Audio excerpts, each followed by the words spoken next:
저는 서울에서 혼자 살아가고 있는 30대 여성입니다. 이 글을 통해 저는 이혼보다 파혼이 낫다는 말에 대해 제 경험을 나눠보려고 해요. 결혼은 평생을 함께 하자는 약속이기에 당연히 신중해야겠죠. 확신이 들지 않는다면 차라리 파혼이 더 낫다는 생각, 저는 그 말에 고개가 끄덕여집니다. 실은 저 역시 한 번 파혼을 겪었기 때문이에요. 한때는 사랑했고 결혼을 약속했던 사람과 헤어진다는 건 그야말로 가슴을 찢는 일처럼 느껴졌습니다. 하지만 지금 돌아보면 참 잘한 선택이었다고 생각해요. 그때 억지로 부당한 일을 참고 결혼까지 했더라면 그 뒤에 펼쳐질 인생은 오롯이 제 몫이었겠지요. 아무도 대신 살아주지 않으니까요. 그래서 오늘은 제가 파혼을 결심하게 되기까지의 이야기와 지금은 웃으며 이야기할 수 있는 그 황당했던 일들을 말해보고자 합니다. 저는 지방에서 태어나서 그 지역 국립대를 졸업했고 평범한 회사 생활을 하며 살아가고 있었어요. 저보다 먼저 결혼한 언니와 오빠가 있고 집에서는 막내라 부모님의 사랑을 누구보다 많이 받으며 자랐습니다. 그러던 중 다니던 회사가 서울에 사옥을 짓게 되었고 저는 스스로 지원하여 서울로 올라오게 되었어요. 서울 근무를 결정하자 부모님은 작지만 지하철역에서 가까운 아늑한 전셋집을 마련해 주셨고 저는 혼자 서울살이를 시작하게 되었죠. 낯설기도 했지만 한편으론 설렘도 가득했습니다. 그렇게 4년쯤 열심히 일을 하며 서울 생활을 즐기다 보니 저는 어느덧 30대가 되어 있었습니다. 그리고 그때쯤 회사 동료의 소개로 만난 한 남자와 교제를 시작했죠. 2살 연상의 그는 자상했고 회사에서도 인정받는 사람이었습니다. 서울과 본가의 거리 탓에 저희 가족은 그를 직접 만난 적은 없었지만 교제 사실은 진작부터 알고 있었고 저는 남자 쪽 집안 사정에 대해서 어느 정도 들은 바가 있었어요. 그 사람은 아버지를 일찍 여의었고 위로 먼저 장가간 형이 한 명 있으며 현재는 어머니와 단둘이 지내고 있다고 했습니다. 우리의 연애는 여느 커플과 다르지 않았어요. 낮에는 각자의 회사에서 열심히 일을 했고 퇴근 후엔 카페에 들러 차를 마시며 맛집도 찾아다니고 주말엔 서울 외곽으로 드라이브도 하면서 평범한 일상을 함께 했습니다. 결혼을 이야기하게 된 것도 그 흐름 속에서 자연스러운 일이었죠. 지영아, 이번 주에 우리 집에 가지 않을래? 엄마가 너 꼭 보고 싶다 하셔. 그 사람의 갑작스러운 제안에 긴장되기도 했지만 결국 저는 첫 인사를 하러 그의 집으로 향했습니다. 어머님은 밝게 웃으며 저를 맞이해 주셨고 대화는 의외로 편안하더라고요. 나는 아들만 둘을 키워서 그런가? 딸 키우는 재미를 못 느꼈어. 지영이는 위로 오빠랑 언니도 있다면서? 맞아요. 언니 오빠는 둘 다 결혼했어요. 그렇구나. 어머님이 아주 좋으셨겠네. 그날 어머님은 내내 웃는 얼굴이셨고 남자친구도 어머님께 무척 잘하는 모습이 인상 깊었습니다. 덕분에 저 역시 앞으로 이 가정과 잘 어울릴 수 있겠다는 생각이 들었어요. 어머님은 남자친구를 통해 제 번호를 받아가셨고 그때부터 거의 매일 연락이 오기 시작했습니다. 그리고 문자뿐 아니라 회사 앞까지 찾아오셔서 점심을 함께 하자고 하신 적도 여러 번 있었죠. 여기 맛있네. 반찬도 잘 나오고. 원래 점심시간에 직원들하고 자주 오는 집이에요. 지영이 너네 회사가 생각보다 큰 것 같은데 연봉은 얼마나 되니? 이런 거 물어보는 건 실례인가? 갑작스러운 연봉 질문에 당황하기도 했지만 그래도 제가 솔직하게 말씀드리자 어머님은 무척 흡족해 하셨습니다. 어머나, 대기업도 아닌데 그렇게 많이 받아? 우리 아들보다 연봉이 더 높네. 어머님은 유쾌하게 받아들이셨고 저는 그런 모습에 조금씩 마음이 놓이기도 했습니다. 그 후로도 자주 왕래하며 가까워졌고 어느 날은 제 부모님도 서울에 올라오셨을 때 남자친구를 소개해드렸습니다. 성실하고 반듯한 모습에 부모님 역시 좋은 인상을 받으셨고 자연스레 결혼 이야기는 구체화되어 갔어요. 그리고 남자친구의 생일날에 저희 집에서 보낸 떡을 챙겨간 저는 기분 좋게 그와 만났습니다. 오늘 우리 집에 같이 가자. 엄마가 생일상 차려놓고 너랑 꼭 같이 오라셨어. 솔직히 저는 그날 남자친구와 단둘이 시간을 보내고 싶었습니다. 이미 남자친구를 위해 유명한 셰프의 레스토랑에 몰래 예약까지 해뒀었거든요. 하지만 어머님의 기대를 저버릴 수 없어서 결국 따라가기로 했습니다. 그때까지만 해도 저는 전혀 몰랐어요. 이 평범해 보이는 인사와 일상 속에 그렇게 많은 계산이 숨어 있을 줄은요. 아무튼 어머님의 초대에 빈손으로 갈 수는 없겠다 싶어 과일 한 상자를 사서 남자친구의 집을 찾았습니다. 지영이 왔네? 오늘은 둘이 보내야 했던 날인데 괜히 내가 방해가 된 건 아닌가 몰라. 아니에요, 어머님.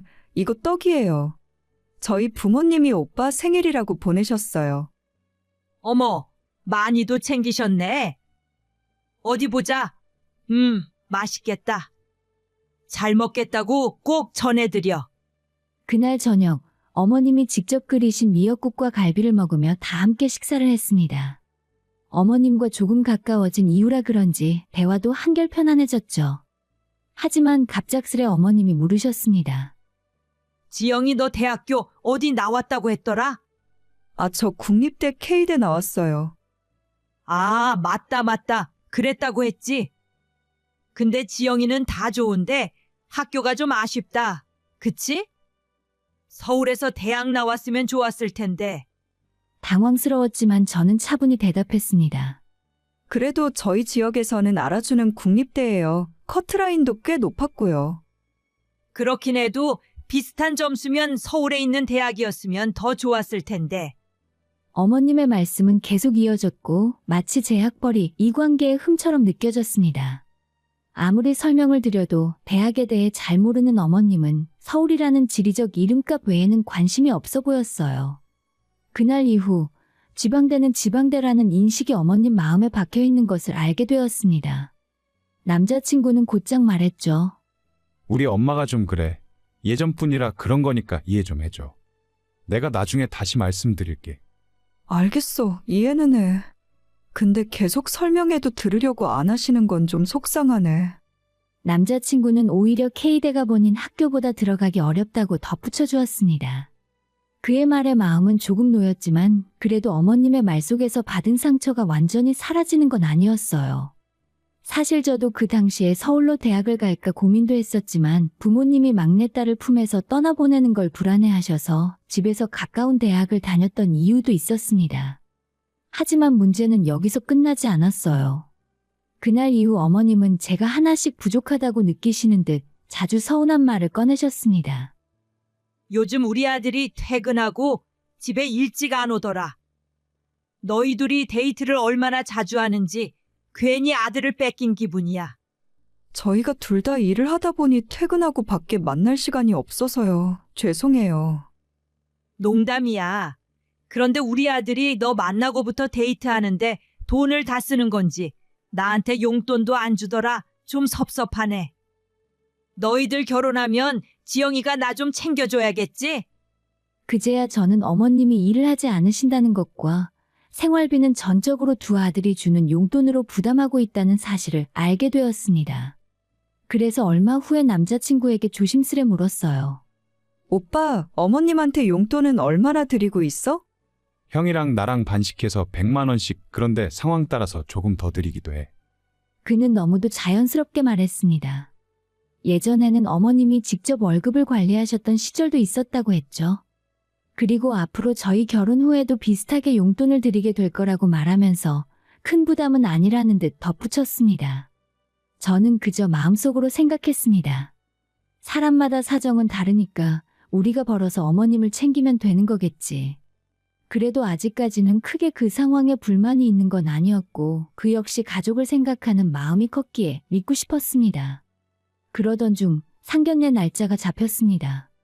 남자친구가 저희 본가에 다녀간 이후로 양가 부모님과 날짜를 조율했고 드디어 양가가 처음 마주하는 날이 찾아왔어요. 솔직히 많이 떨렸습니다.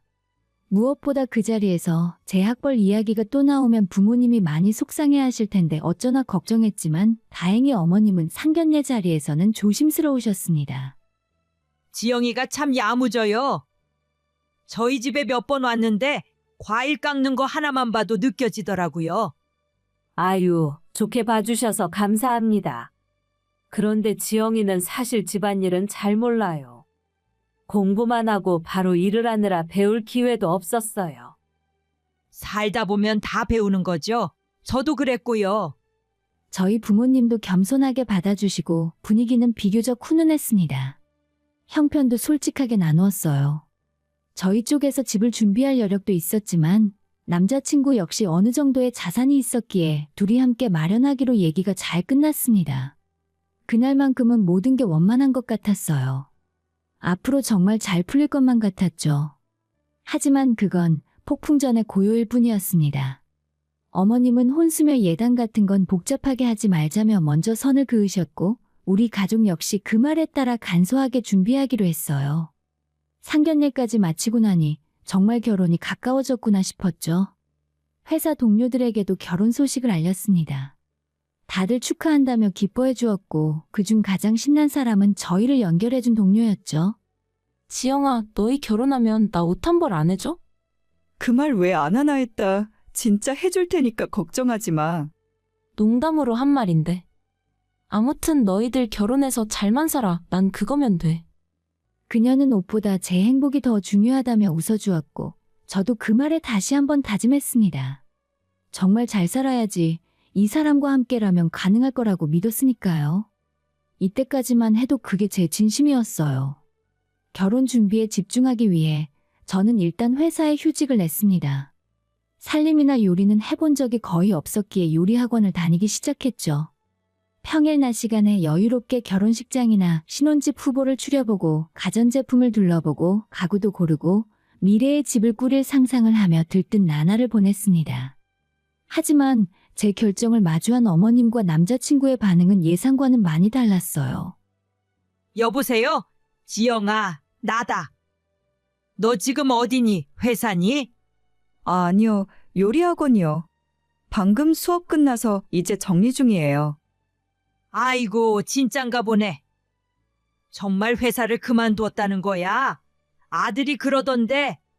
그게 아니라 결혼 준비 때문에 잠시 쉬는 거예요. 결혼식 끝나면 다시 다닐 거예요. 아니, 요리고 뭐고 멀쩡히 잘 다니던 직장을 갑자기 왜 그만두냐고. 제 말이 끝나기도 전에 어머님의 목소리는 높아졌습니다. 저는 잠시 쉬는 거라고 거듭 설명드렸지만 어머님은 아예 제 말을 이해하지 않으셨어요.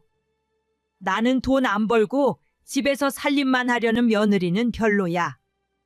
그럼 우리 아들이 번 돈으로 네가 살고 나도 아들한테 손 벌려야 하잖아. 절대 안 돼. 다시 말하지만 외벌이는 안 된다. 그렇게 단호하게 말씀하신 어머님은 자기 할 말만 남긴 채 전화를 끊으셨고 저는 혼란스러웠습니다. 남자친구에게도 제 입장을 다시 이야기했지만 그는 어머님의 걱정을 이해해달라는 말만 되풀이했죠. 어머님이 걱정을 하거나 말거나 저는 제 할 일을 계속했어요. 결혼식 날짜와 장소까지 잡히고 신혼집 계약도 마쳤습니다. 부모님이 서울에 올라오셔서 함께 혼수를 준비했고 요리 수업도 성실히 다녔어요. 시간이 많았던 저는 요리를 연습해 남자친구에게도 해주고 어머님께도 몇 번 음식을 만들어 보내드렸습니다. 하지만 이상하게 그토록 자주 문자를 보내시던 어머님에게서는 아무런 연락이 없더라고요. 오빠, 어머님은 내가 만든 음식은 드셨대? 맛있게 드셨다고 했어.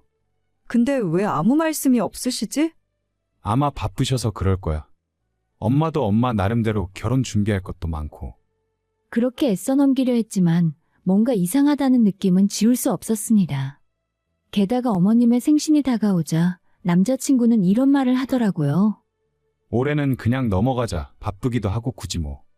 그래도 결혼 전 마지막 생신인데 선물은 드리고 싶어. 그는 시큰둥했지만 저는 결국 선물을 준비하기로 마음먹었습니다. 주말에 백화점으로 향했고 여러 매장을 돌아다니다가 스카프를 고르게 됐습니다. 화려하진 않지만 고급스러운 디자인의 가격도 부담스럽지 않을 정도로 적당했고 활용도도 높아 보여서 마음에 들었죠. 이걸로 포장해 주세요. 기분 좋게 선물을 들고 나오던 저는 백화점 근처 카페에서 커피를 마시며 잠시 쉬었습니다. 이따가 어머님 댁에 들러야겠다. 생각하며 남자친구에게 연락을 해볼까 했는데 그럴 필요조차 없었습니다. 그 남자가 그곳에 있었으니까요. 조금 떨어진 테이블에서 예복을 입은 남자친구는 어떤 여성과 마주 앉아 있었습니다. 딱 봐도 친구 사이는 아니었습니다. 정중한 자세, 격식 있는 분위기, 누가 봐도 맞선을 보는 것처럼 보였어요. 믿기지 않았습니다. 설마 내가 비슷한 사람과 오해하는 걸 수도 있다며 마음을 다잡고 남자친구에게 전화를 걸었어요. 그는 핸드폰 화면을 보더니 전화를 받지 않았고 다시 주머니에 넣는 모습이 눈에 들어왔습니다. 그래서 다시 걸었더니 이번엔 전화를 받았습니다. 여보세요. 오빠 어디야? 나 잠깐 밖에 나와 있어. 어디 바뀐데? 그게 친구랑 같이 있어. 내가 나중에 전화할게. 그는 제가 아는 친구 이름을 말하며 전화를 서둘러 끊었습니다. 그 순간 저는 확신할 수 있었어요. 이건 절대 단순한 오해가 아니라는 걸. 그리고 그날의 기억은 제 인생에 잊을 수 없는 장면으로 새겨졌습니다. 커피숍 한가운데 다른 여자와 마주 앉아있는 남자친구. 결국 저는 카메라를 켜고 그 모습을 확대해 사진을 찍었어요. 그리고 그대로 그 테이블로 향했습니다. 오빠 여기서 뭐해? 그는 당황한 표정으로 저를 바라봤습니다. 지영아, 여긴 어떻게 왔어? 어떻게 오긴 백화점에 볼 일 있어서 왔다가 오빠가 있길래 와본 거야. 근데 친구랑 같이 있다며 이 사람이 오빠 친구야? 남자친구는 얼떨떨한 얼굴로 말도 제대로 못했습니다. 마주 앉아있던 여자 역시 얼굴이 굳어졌죠. 누구세요? 그녀의 말에 저는 단호히 대답했습니다. 저요? 이 사람 여자친구요. 결혼할 사람이에요. 그쪽은 누구세요? 여자는 당황한 듯 말문이 막힌 채로 고개를 저었습니다. 당신 결혼할 여자 놔두고 나랑 선보러 나온 거예요? 남자친구는 제 손을 잡으며 진정시키려 했지만 저는 더 이상 참을 수 없었습니다. 오빠 이래도 돼? 지금 이게 무슨 일이야? 지영아, 내가 다 설명할게. 일단 밖에 나가서 기다리고 있어봐. 그는 오히려 맞선녀를 신경 쓰는 듯한 말투로 저를 달랬고 저는 그 순간 완전히 무너졌습니다. 도무지 이해할 수 없었죠. 이 상황에서 내가 아닌 그녀를 먼저 배려하는 그의 태도가. 화가 머리끝까지 치솟은 저는 테이블에 있던 물잔을 들어 그의 얼굴에 그대로 뿌렸습니다. 놀랍게도 그 맞선녀도 곧이어 물잔을 들고 그에게 똑같이 물을 뿌렸습니다. 그러더니 욕 한 바가지를 퍼붓고 자리를 떠났죠. 그제야 저는 자리를 박차고 나왔습니다. 남자친구는 제 뒤를 따라오며 말을 쏟아냈어요. 지영아, 나 내가 원해서 선본 거 아니야. 엄마가 하도 보라고 해서 억지로 나간 거야. 그래서 엄마가 하라면 다 하는 거야? 오빠 생각은 없어?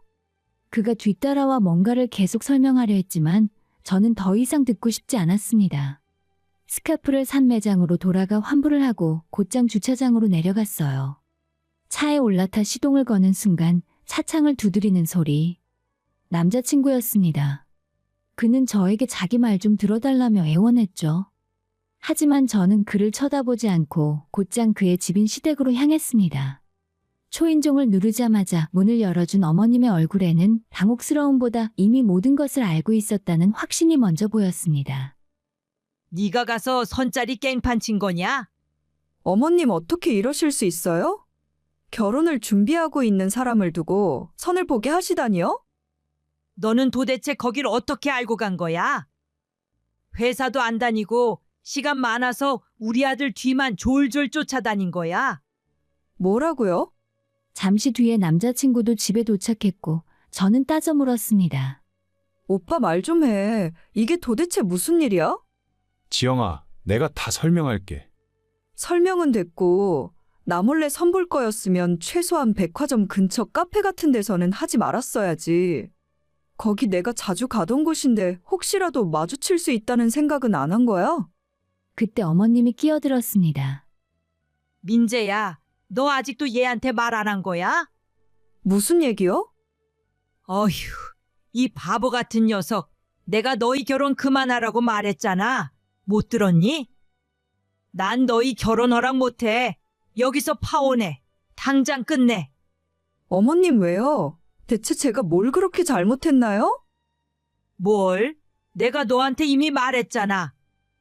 너 처음엔 나한테 결혼해도 계속 일할 거라고 했지? 근데 너 회사 그만뒀잖아. 내 말을 들었으면 그러지 말았어야지. 아니에요. 저는 잠시 쉬는 거였어요. 결혼 준비 때문에. 말도 안 되는 소리.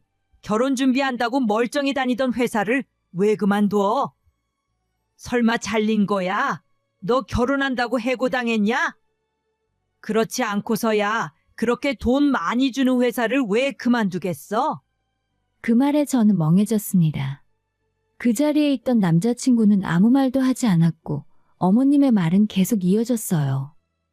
이쁘다, 이쁘다 했더니 이제는 내 앞에서 소리까지 질러? 네가 지방대 나온 거 마음에 안 들었지만 그래도 직장은 괜찮아 보여서 결혼 허락한 거야. 그런데 회사도 그만두고 집안일 하면서 우리 아들만 바라보며 살겠다고? 네 집도 지방이잖아. 너희 부모님 그 큰 집 마당 있는 집. 사실 그런 거 지방에선 흔해. 우리야 서울에 평수 좋은 집 사느라 힘들었는데 아마 우리 집이 너희 집이 몇 배 가격일걸? 그래도 내가 참 많이 양보한 거야. 그런데 네 부모란 사람들 딸을 서울 남자랑 결혼시킨다면서도 참 나몰라라더라. 말 한번 제대로 해본 적 있어? 상견례 이후엔 전화 한 통 없던데? 그 순간 참았던 눈물이 터졌습니다. 자존심이 무너지고 부모님까지 모욕당한 제 가슴엔 말로 다할 수 없는 분노와 슬픔이 밀려왔어요. 서울이라는 이름 하나로 사람의 인격과 가정의 품격까지 재단하는 어머님의 태도에 저는 더는 아무 말도 할 수 없었습니다. 더 황당했던 건 이런 상황에서도 남자친구는 결국 어머님 편에 서 있었다는 사실이었어요. 처음엔 저를 이해하는 척했지만 시간이 갈수록 똑같이 저를 무시하기 시작했죠. 지영아, 사실 내가 너무 미안해서 미리 말을 못했어. 진짜 미안하다. 나랑 깔끔하게 헤어지고 나서 선을 봤으면 그래도 예의라는 게 있었지. 지금처럼 몰래 만나고 내가 사준 예복까지 입고 나가서 다른 여자 만나는 건 그건 아니잖아. 한 번이야, 딱 한 번. 그걸 지금 말이라고 해. 그게 몇 번이든 중요한 게 아니야. 결혼 앞두고 다른 여자를 만났다는 것 자체가 문제지. 진짜라니까? 더 어이없었던 건 어머님이 그 상황을 두둔하는 태도였습니다. 지영이 너가 학벌만 좀 더 좋았어 봐라. 우리가 파혼 얘기 나오기나 했겠어? 게다가 회사까지 잘리고 진짜 골칫덩어리다. 저는 그 말을 듣는 순간 가슴 한쪽이 철렁했습니다. 하지만 침착하게 그리고 분명히 말했어요. 저 회사 잘린 거 아니에요. 누가 그런 얘기 했나요? 제가 다니던 회사가 저희 아빠 회사예요. 아빠가 결혼 준비 바쁘니까 잠시 쉬라고 하셔서 쉰 건데 그걸 마음대로 잘렸다고 단정 짓고 얘기하시는 건 어머님이시잖아요. 뭐? 너희 아빠 회사? 어머님과 남자친구 둘 다 말문이 막힌 듯 보였습니다. 제가 지금까지 말 안 했던 건 말할 필요가 없었기 때문이에요. 제 배경을 앞세워 누구를 만나고 싶지 않았고 어차피 결혼하면 나중에 자연스럽게 알게 될 일이었죠. 근데요, 지금 이 상황에서 누가 누구를 탓해야 할지 정말 모르겠네요. 너 어차피 끝난 사이라고 아무 말이나 막 짓거리는 거냐? 아니에요. 어머님이 원하시면 언제든 증명할 수 있어요. 저는 지금까지의 일들 다 참고 넘어가려 했지만 몰래 선보게 하고 저희 부모님까지 무시하셨죠. 파혼 얘기요? 지금 상황이라면 제가 먼저 하자는 게 맞겠네요. 결혼 준비 다 해놓고 저 몰래 딴 사람 만나고 그게 예의인가요? 이 결혼을 업게 된 책임은 오빠와 어머님 두 분께 있는 겁니다. 그래서 확실하게 말씀드리는 거예요. 파혼하면서 발생하는 위약금과 예단 예물 정리까지 전부 책임지세요. 집으로 돌아오는 길, 저는 그동안 참았던 말을 모두 쏟아냈다는 후련함보다 한없이 멍한 기분이었어요. 제 파혼 사실을 부모님께 전부 말씀드렸을 때 아빠는 말문을 잃으셨고 엄마는 화를 참지 못했습니다. 뭐야? 너 몰래 선을 봤다고? 결혼이 장난이야? 어떻게 이런 일이 있을 수가 있어? 지영이 넌 괜찮아? 얘기 꺼낸 것만도 힘들었을 텐데. 괜찮아. 지금 생각해도 기가 막혀. 이야기 도중 저는 무심결에 그들에게 아빠 회사라는 사실까지 알렸다고 말했습니다. 잘했다. 거짓말한 것도 아니잖아. 사실 아빠 회사라는 건 아주 가까운 친구 몇 명 외엔 말한 적이 없었어요. 회사에서도 몇 명만 알고 있는 거고 명목상으론 결혼 준비가 아닌 건강상 무급휴직을 신청해 놓은 상태였으니까요. 그리고 그런 사실들은 결혼하고 가족이 되고 나면 자연히 알게 될 일이었고 저는 제 스스로를 그런 배경으로 평가받고 싶지 않았기 때문입니다. 그런데 정작 그들은 제 진심을 알고 싶어 하지도 않았던 거죠. 그동안 바보처럼 요리 배우러 다니고 엄마와 가구를 고르며 신혼집을 상상했던 제 모습이 너무 초라하게 느껴졌습니다. 남자친구는 저 몰래 선을 보러 다녔고 저는 아무것도 모른 채 들뜬 마음으로 결혼 준비를 하고 있었으니까요. 그게 정말이지 생각하면 생각할수록 너무도 괴로웠습니다. 밤이 되어 방에 누우니 억눌렀던 눈물이 저도 모르게 흐르기 시작했어요. 배신감과 씁쓸한 허무함 그리고 후회. 무엇보다 스스로가 한심하게 느껴졌습니다. 제 파혼 소식을 듣자마자 부모님은 서울로 올라오셨고 저와 주말을 함께 보내며 맛있는 것도 사주고 어떻게든 제 기분을 풀어주려 노력하셨어요. 그런 와중에 부모님은 단 한 번도 저를 탓하지 않으셨습니다. 미안해, 엄마, 아빠. 그런 말 하지 마. 살다 보면 더한 일도 겪어. 엄마는 결혼했다가 이혼하는 것보다 지금 이렇게 된 게 차라리 낫다고 생각해. 잘 된 거야. 사실 우리 딸 그런 집에 시집 보내기엔 너무 아까웠거든. 결혼 소식을 들었던 주변 사람들에게는 그냥 결혼이 취소됐다고 간단히 알렸습니다. 사람들이 뭐라 하든 사실을 다 얘기할 필요도 없었고 그럴 가치도 없었으니까요. 부모님은 처음엔 어머님과 남자친구를 직접 만나고 싶어 하셨습니다. 하지만 결국 두 사람 모두 아빠의 전화를 받지 않았고 연락도 피했습니다. 아빠는 담담히 말씀하셨어요. 사실 이제 와서 통화하고 만나봐야 뭐가 달라지겠니? 이런 일은 조용히 마무리되는 게 더 낫다. 모든 게 정리된 줄 알았던 어느 아침, 현관 초인종이 끊임없이 울려댔습니다. 벨을 누르고 있는 사람이 누구인지 확인해보니 남자친구와 어머님이었어요. 언젠가 찾아올 줄은 알았지만 이렇게 이른 시일 내에 그것도 집까지 올 줄은 몰랐죠. 저는 문을 열지 않았고 남자친구는 초인종을 누르다가 나중엔 제게 전화를 걸어왔습니다. 받을 때까지 계속 울리던 전화를 결국 받자마자 그는 말했어요. 지영아, 너 지금 집에 있는 거 알아. 할 얘기 있으니까 잠깐만 얼굴 보자. 미안한데 문은 안 열 거야, 돌아가. 우리 이렇게 쉽게 끝낼 사이 아니잖아. 나라고 선보러 나간 자리가 좋아서 나갔겠어? 저는 더 이상 대꾸하지 않고 전화를 끊었습니다. 그런데 초인종 소리는 멈추지 않았고 결국 아빠가 문을 열었습니다.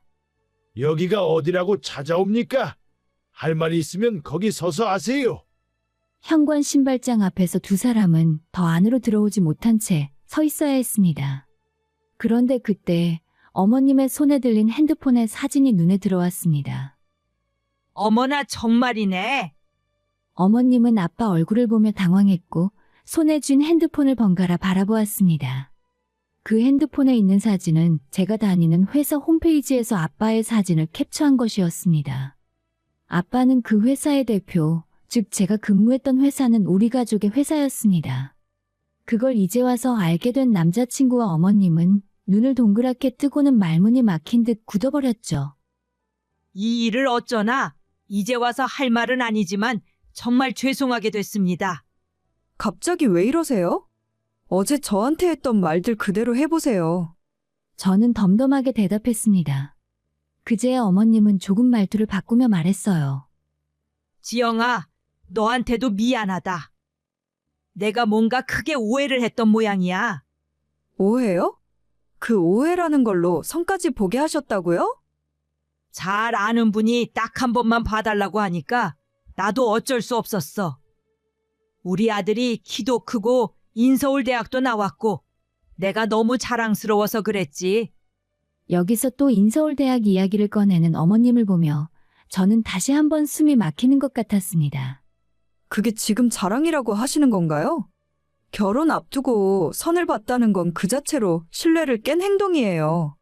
이해를 바란다는 말씀 자체가 이해되지 않아요. 제가 만약 그랬다면 어머님은 그런 여자를 내 아들과 어떻게 결혼시키냐며 화내셨겠죠? 그건 너는 그런 애 아니잖아. 맞아요. 저는 그런 사람 아닙니다. 그래서 더는 이 관계를 지속할 수 없어요.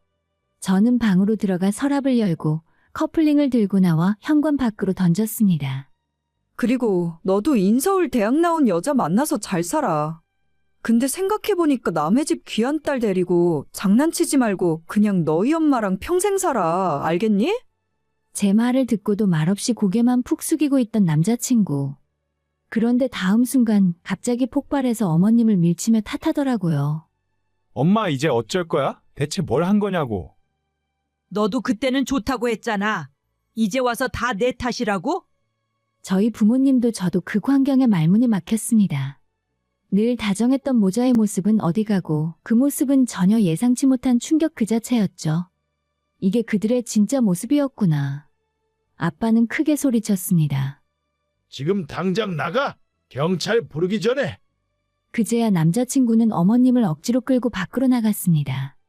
밖에서도 한참 말다툼이 이어졌고 인터폰을 눌러보니 남자친구는 저희 집 현관 앞에서 뭔가를 계속 찾고 있었죠. 아마도 제가 던진 반지를 찾는 것 같았습니다. 그렇게 모든 소란이 끝나고 저는 결혼 준비했던 모든 것들을 하나하나 정리했어요. 예물은 돌려보냈고 신혼집 계약금, 식장 예약, 신혼여행 예약 등 모든 비용을 남자친구 측에서 책임지도록 했습니다. 그 사람들에게 저는 사람이 아니라 조건이었던 거겠죠. 서울 대학이었더라면, 아빠 회사라는 걸 먼저 밝혔더라면, 그랬다면 그들은 결혼을 밀어붙였을지도 모릅니다. 하지만 그렇게 결혼하고 나서 그들의 진짜 모습을 알게 되었더라면 그것이 훨씬 더 끔찍한 일이었을 거예요.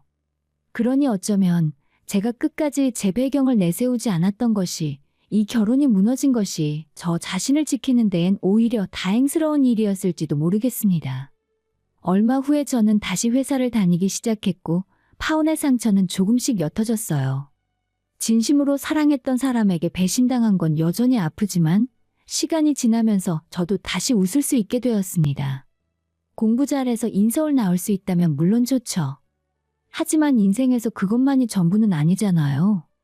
저는 지방 국립대를 나왔지만 웬만한 인서울 대학을 들어간 사람보다 성실하게 공부했고 지금도 제가 나온 대학을 부끄럽게 생각한 적 없습니다. 오히려 누군가는 제 대학을 목표로 노력하고 있을지도 모르니까요. 지금까지 제 이야기를 끝까지 들어주신 분들께 진심으로 감사드립니다. 그리고 언젠가 저도 진심으로 저를 바라봐주는 사람을 만나서 행복한 결혼을 하게 되는 날이 오기를 바라며 이만 제 이야기를 마칩니다.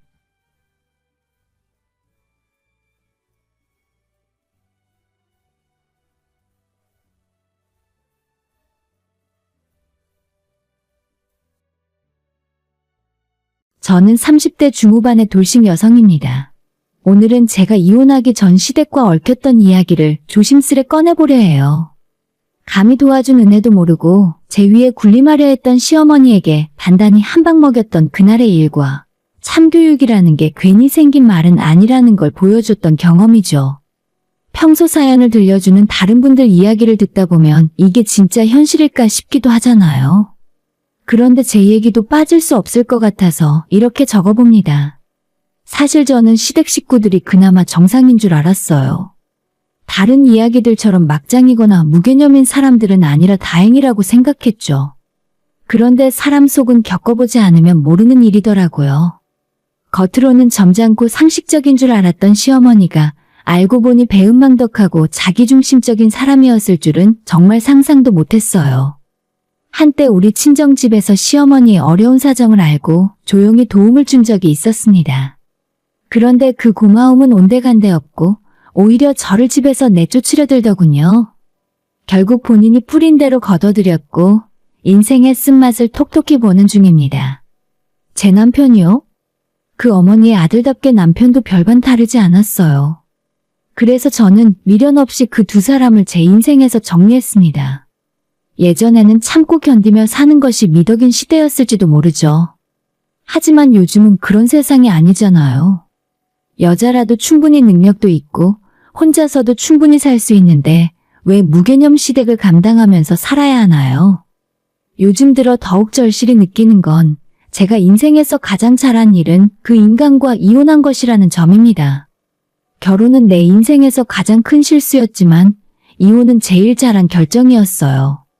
무슨 일이 있었기에 이렇게 말하냐고요? 이제 그 이야기를 하나씩 꺼내보겠습니다. 남편과 저는 지인을 통해 처음 알게 되었어요. 그는 첫눈에 저에게 반했다고 하더군요. 적극적으로 표현하는 모습이 부담스럽지 않고 오히려 매너 있고 당당해 보이는 모습에서 호감이 갔습니다. 저 역시 그런 타입의 사람을 좋아하거든요. 마음을 숨기지 않고 표현하는 사람이요. 연애는 약 2년 정도 꽤 달콤하게 이어졌습니다.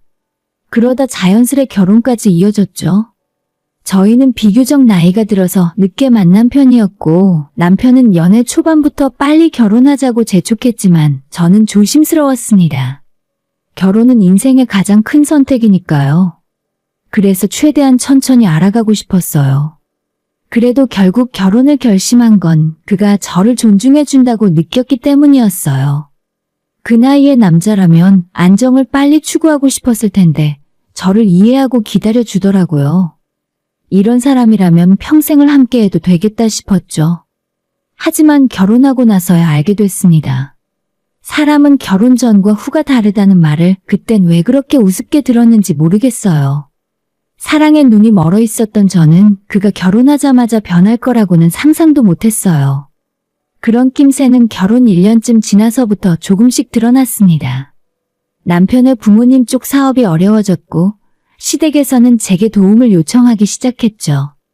시어머니는 결혼 전부터 작은 중소기업 회사를 운영하고 있었고 그 회사에서 남편도 함께 일을 하고 있었습니다. 그리고 그 회사의 재정이 기울기 시작하자 남편은 제게 친정에 도움을 요청했어요. 저희 친정은 꽤 탄탄한 편이었습니다. 아버지는 땅과 건물을 여러 개 소유하고 계셨고 자녀들에게 물려주실 계획도 있었죠. 그걸 남편은 결혼하기 전부터 알고 있었고 그걸로 자신의 어머니를 도와달라고 말했습니다. 심지어 본인이 아니라 제가 직접 부모님께 말씀드리는 게 좋을 것 같다며 부탁을 하더군요. 참 난감했어요. 도와드리고 싶지 않은 건 아니지만 부모님의 재산을 제 멋대로 할 수 있는 입장도 아니고 생각할 시간이 필요했습니다. 그렇게 고민하던 어느 날 시어머니가 직접 저희 집에 찾아왔어요. 그리고는 미안하다며 고개를 숙였죠. 시어머니의 태도를 보니 본심은 우리 집에 도움을 원하지 않는 것 같았습니다. 남편은 제게 장인어른의 도움이 필요하다고 말했지만 시어머니는 사돈께 그렇게까지 하긴 싫다며 괜히 저한테 부담을 준 것 같아 미안하다고 했죠. 아들한테 얘기 다 들었어. 사돈께 도움을 구하자고 했다며? 내가 말하지 말라고 했는데 우리 아들이 괜히 속상해서 그런 소리를 한 것 같아. 너한테 괜한 부담을 줘서 어쩌니? 그 말을 들으며 저는 대답했어요. 아니에요. 남도 아니고 어머님 일이잖아요. 당연히 제가 알고 있어야죠. 그러자 시어머니는 제 손을 살며시 잡으며 웃었어요. 그렇게 말해줘서 고맙다. 그래도 이건 내 일이지 사돈께 말씀드릴 일은 아니야. 한두 푼도 아닌데 어떻게 도와달라고 하겠니? 나는 괜찮아. 괜히 너희 부모님 마음만 안 좋게 하지 말고 그냥 잊어버려. 그 말 끝에 나오는 한숨은 꾹 삼킨 듯 했지만 그 무게는 느껴졌습니다. 구체적인 상황이 어떤지는 몰랐지만 회사 사정이 정말 심각하다는 건 충분히 알 수 있었어요. 남편과 저는 그 이후로도 여러 방법을 고민했지만 현실적으로 뾰족한 수는 없었습니다.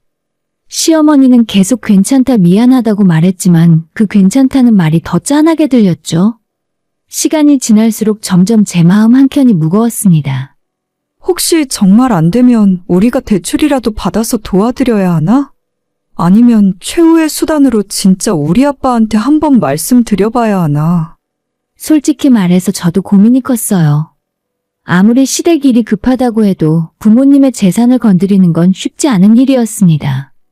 그 돈은 언젠가 제가 상속받을 수 있을지 몰라도 지금은 부모님의 삶을 지탱하는 중요한 자산이었으니까요. 제 얼굴에 그런 고민이 묻어났는지 남편은 더 간절해졌습니다. 제발 이번 한 번만 도와줘. 엄마가 평생을 바쳐 키운 회사야. 이대로 망하게 둘 수는 없어. 그 말에 결국 저는 마음이 약해졌습니다. 하는 수 없이 며칠 후에 아빠에게 조심스럽게 슬쩍 이야기를 꺼냈죠. 결과는 제 예상 그대로였습니다. 아무리 사돈이라지만 그렇게 큰 돈을 어떻게 빌려줘? 절대 안 된다. 아빠는 너무나도 단호하셨습니다. 그리고 남편에게 이 사실을 전하자 실망한 기색을 숨기지 않았어요.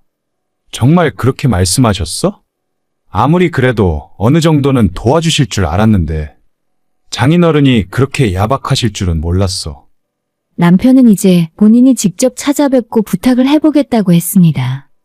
저는 그걸 말렸어요. 아빠는 돈 문제에 있어서는 누구보다 철저한 분이었고 그걸 남편은 잘 몰랐던 거죠. 아빠는 평소에도 공과 사를 철저히 구분하는 분이셨습니다. 돈 거래는 가족 사이에서도 절대 하지 않는 주의였어요. 딸인 저에게조차 예외는 없었고 늘 이런 말씀을 하시곤 했죠. 자식이든 뭐든 내 노후 자금은 내가 쓸 거다. 나중에 네가 도리를 다하면 물려주겠지만 아니라면 다 사회에 기부할 거야. 처음엔 그냥 겁주는 말인 줄 알았지만 나이를 먹으며 점점 깨달았죠. 아빠는 그런 말씀을 실제로 실행에 옮기실 분이라는 걸요. 그런 아빠가 제 남편이 부탁한다고 해서 수천만 원 혹은 그 이상 되는 돈을 선뜻 내어주실 리가 없었습니다. 그건 아무리 생각해도 불가능한 일이었어요. 그런 현실을 저는 알고 있었기에 남편의 간절한 표정이 안타까우면서도 답답했습니다. 시어머니의 회사를 돕고 싶다는 마음이 없었던 건 아니에요. 하지만 도울 수 있는 현실적인 한계가 분명 존재했죠. 그날 밤에 저는 온종일 머릿속이 복잡했습니다. 망설이고 또 망설인 끝에 어렵게 아빠에게 다시 이야기를 꺼냈지만 돌아오는 대답은 예상대로 안 된다는 말뿐이었어요. 자식인 저에게조차 냉정하게 선을 긋는 분인데 사위라고 해서 특별히 다를 것도 없었죠. 괜히 남편이 상처받을까봐 걱정도 됐고 이젠 다른 방법을 찾아야겠다 싶었어요. 그런데 그 다음날 정말 믿기 어려운 일이 벌어졌습니다. 남편에게 전화가 걸려왔고 다급한 목소리로 엄마가 쓰러지셨어. 정신이 번쩍 들었습니다. 뭐라고? 갑자기 그게 무슨 말이야? 남편은 울먹이며 시어머니가 빚을 갚을 방법이 없어 수면제를 드셨다고 말했습니다. 다행히도 빨리 발견되어 병원으로 이송되었고 현재는 의식을 회복한 상태라고 하더라고요. 저는 회사에 급히 사정을 말하고 반차를 낸 뒤 병원으로 달려갔습니다. 병실에 도착하니 남편은 시어머니의 병상 옆에서 눈물을 쏟고 있었어요. 저 역시 충격이 컸지만 남편은 이미 완전히 무너진 상태였습니다. 시어머니는 위세척 후에 의식을 되찾아서 안정을 취하고 있었고 남편은 저를 밖으로 데리고 나와 지금까지의 상황을 하나하나 털어놨습니다. 직원들 밀린 월급이라도 어떻게 해보려고 했지만 이미 손쓸 수 없는 상태였다고 해요. 그러던 중 남편이 우리 아버지께 도움을 청했다는 사실까지 알게 되셨고 그 일로 심리적 부담이 커졌던 것 같았습니다. 사돈에게까지 이런 민폐를 끼쳤다는 사실이 시어머니에겐 참기 힘든 자존심의 상처였나 봅니다. 모든 걸 혼자 짊어지고 가시려다 결국 그렇게 무너지고 말았던 거죠. 남편은 그 자리에서 제 앞에 무릎을 꿇었습니다. 제발 한 번만 도와줘. 당신이 말하기 어려우면 내가 직접 장인어른께 말씀드릴게. 지금 엄마가 정말 또 무슨 일을 저지를까 무서워. 회사 망하면 끝이야. 엄마에게 회사는 전부야. 그 말에 저도 가슴이 철렁했습니다. 정말 다시 그런 선택을 할 수도 있다는 생각에 도저히 외면할 수가 없었습니다. 그래서 다시 아빠에게 잘 말씀드려보겠다고 남편을 달랬고 이번엔 남편과 함께 친정으로 향했습니다. 그리고 저희 부모님 앞에서 남편은 눈물까지 흘리며 무릎을 꿇고 절절하게 부탁했어요. 장인어른 장모님, 제발 한 번만 도와주십시오. 이러다 저희 어머니 정말 잘못되실지도 몰라요. 제가 어떻게든 책임지고 갚겠습니다. 은혜는 절대 잊지 않겠습니다. 저도 함께 고개를 숙이며 말했습니다. 아빠 도와주시면 안 될까요? 이번 한 번만 정말 마지막으로 부탁드려요. 엄마 아빠 노후는 저희가 책임질게요. 어머님 회사가 안정되면 조금씩이라도 꼭 갚을 수 있을 거예요. 부모님은 잠시 어떠한 말도 없으셨습니다. 특히 아빠는 한동안 아무 말 없이 고개를 떨군 채 생각에 잠기셨어요. 그러다 마침내 고개를 들고 조용히 말씀하셨습니다. 알겠다. 도와주마. 저는 순간 귀를 의심했어요. 거절하실 줄로만 알았는데 흔쾌히 도와주시겠다니. 그래, 하나뿐인 자식이 이렇게까지 부탁하는데, 게다가 사부인이 그렇게까지 힘들어 하셨다는데 돈이 아무리 중요해도 어떻게 외면하겠니? 남편은 울먹이며 고개를 숙였고 저도 안도의 한숨을 내쉴 수 있었습니다. 그동안 눌러왔던 불안이 조금은 풀리는 순간이었어요. 아빠는 곧바로 가지고 계신 땅과 아파트 중 처분 가능한 자산을 알아보겠다 하셨고 대신 조건이 하나 있다고 하셨습니다. 너희들 매달 원금과 이자를 갚을 수 있겠나? 남편은 당연하다며 꼭 그렇게 하겠다고 약속했습니다. 그러자 아빠는 이어 말했어요. 사부인이 빌려준 돈을 떼먹을 사람은 아니겠지만 이거 하나는 확실히 정리하고 넘어가자. 이자도 은행 대출보다 낮게 받을 테니 형편 따라 천천히 갚아라. 회사 사정 안 좋으면 원금은 나중에, 일단 이자만 줘도 된다. 그 말에 남편은 고개를 깊이 숙이며 반드시 약속을 지키겠다고 했습니다. 그때 아빠는 마지막으로 의미심장한 말을 남기셨어요. 우리는 자네를 믿네. 하지만 만에 하나 충분히 갚을 수 있게 되었는데도 돈을 갚지 않는다면 그땐 어떻게 할 건가? 남편은 곧바로 대답했습니다. 그땐 장인어른께서 원하시는 대로 하셔도 됩니다. 필요하시다면 회사 지분 전부 넘기겠습니다. 제가 공동대표로 등재돼 있으니 책임지고 전부 드릴 수 있어요. 그 말에 아빠는 고개를 끄덕였고 더 이상 서류나 계약서도 없었습니다. 그저 그 자리에서의 구두로의 약속, 그것이 전부였어요. 남편은 부모님 앞에서, 제 앞에서 굳게 약속했습니다. 절대 이 은혜를 잊지 않겠다고, 반드시 책임지겠다고. 그때는 정말 그 말이 진심인 줄 알았습니다. 남편과 저는 부모님의 결정에 그저 감사할 따름이었어요. 그날 저는 우리 아빠의 또 다른 면을 보게 되었습니다. 평소 같았으면 절대 있을 수 없는 일이었는데 그렇게 자식 사정 앞에서는 한없이 부드러워지는 모습을 보니 놀라움과 동시에 따뜻함이 밀려왔습니다. 자식이 어렵다니까 별다른 조건 없이 돕겠다는 그 마음, 그게 바로 부모의 사랑이었죠. 처음엔 이자도 받지 않겠다고 하셨어요. 그냥 원금만 천천히 갚아라. 그걸로 충분하다. 하지만 남편이 언제 회사가 안정될지 장담할 수 없으니 일단은 이자만이라도 받으시라 했고 그렇게 합의가 이루어졌습니다. 그렇게 해서 아빠는 시세보다 저렴하게 땅과 아파트를 급매로 내놓으셨고 곧 매수자가 나타나서 그 돈으로 시댁을 도와주셨습니다. 그 돈으로 남편은 당장 급한 불을 끄기 시작했어요. 시어머니는 여전히 병원에서 요양 중이었고 남편이 그 자리를 대신해 회사를 돌봤습니다. 몇 달이 흐르고 위태롭던 회사는 차츰 안정을 찾아갔습니다. 시어머니도 조금씩 기력을 회복하며 퇴원을 해서 집에서 휴식을 취했고 회사의 재정이 안정을 찾을수록 그녀의 표정도 밝아졌어요. 그 무렵 시어머니가 제게 조심스럽게 말을 꺼냈습니다. 너희 부모님이 도와주신 거 다 들었어. 진심으로 고맙다. 우리 집에 너 같은 며느리 들어온 건 정말 큰 복이야. 이 은혜 절대 잊지 않을게. 솔직히 처음엔 망설였어요. 시어머니가 알게 되면 자존심이 상해 불편해하지 않으실까. 하지만 다행히 남편이 조심스레 잘 전달해 주었고 시어머니는 예상 외로 따뜻한 반응을 보여주었습니다. 사돈께 큰 빚을 졌지만 이제 와서 어쩔 수 없잖니. 네 부모님도 네가 잘 살길 바라는 마음으로 도와주신 거겠지. 앞으로 너한테도 더 잘할게. 그 말에 저도 안심이 되었어요.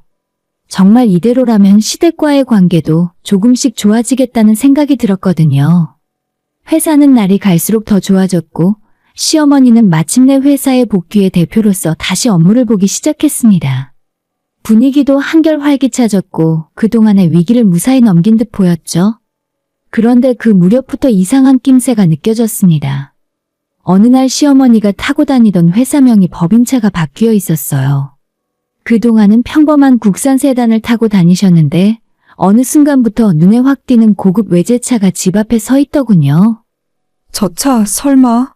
처음엔 제가 잘못 본 줄 알았습니다.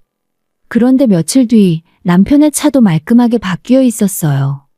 그것도 결코 저렴하지 않은 수입 SUV로요. 그뿐만이 아니었어요. 두 사람의 표정에서, 말투에서, 옷차림에서 느껴지는 여유로움.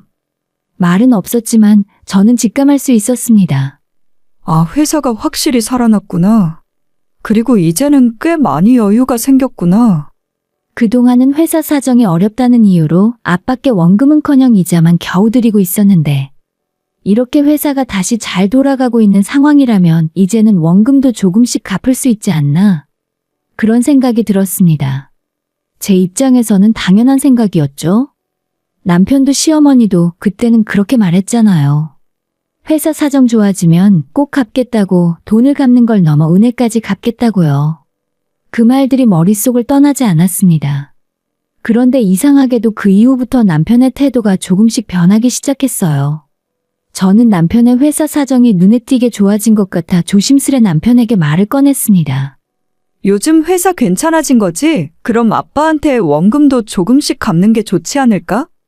그런데 돌아온 남편의 대답은 뜻밖에도 정색이었습니다. 그게 무슨 소리야? 아직 우리 회사가 그 정도로 좋아진 건 아니야. 지금도 거래처 대금 많이 밀려있고 힘들어. 순간 속이 싸하게 식었습니다. 그냥 아니라고 말하면 될 걸 왜 그렇게 표정까지 굳혀가며 방어적으로 나오는 걸까 수상했습니다.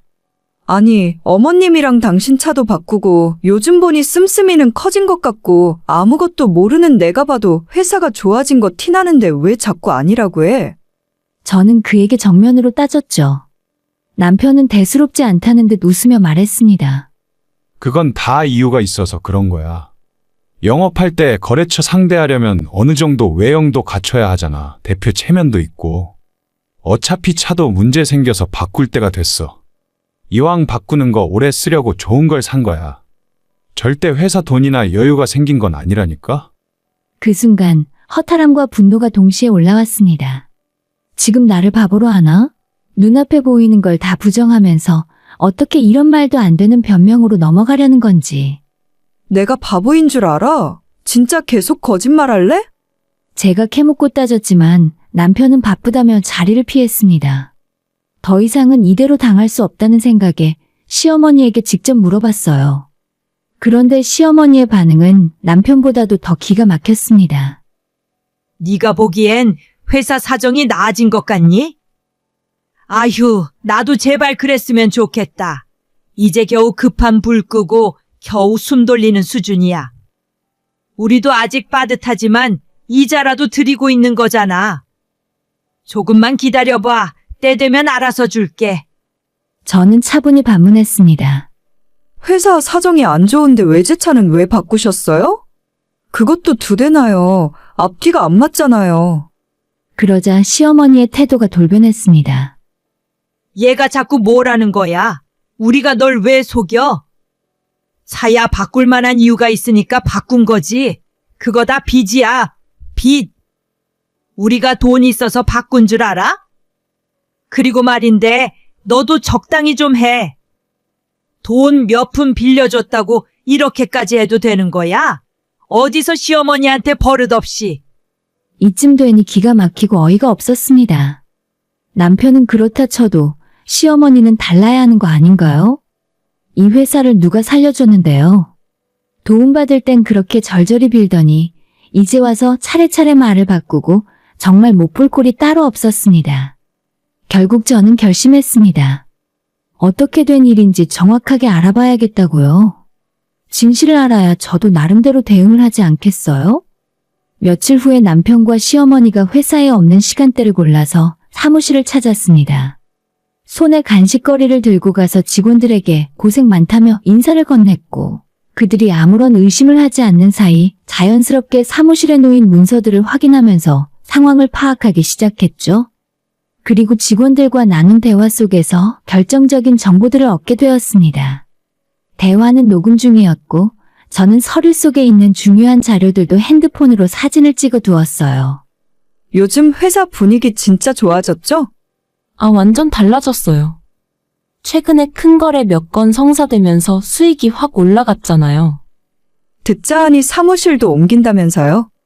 네, 더 좋은 빌딩으로 이사갈 준비 중이에요. 그래서 대표님도 요즘 엄청 바쁘시고요. 직원의 이야기를 들으며 저는 한숨을 내쉬었습니다.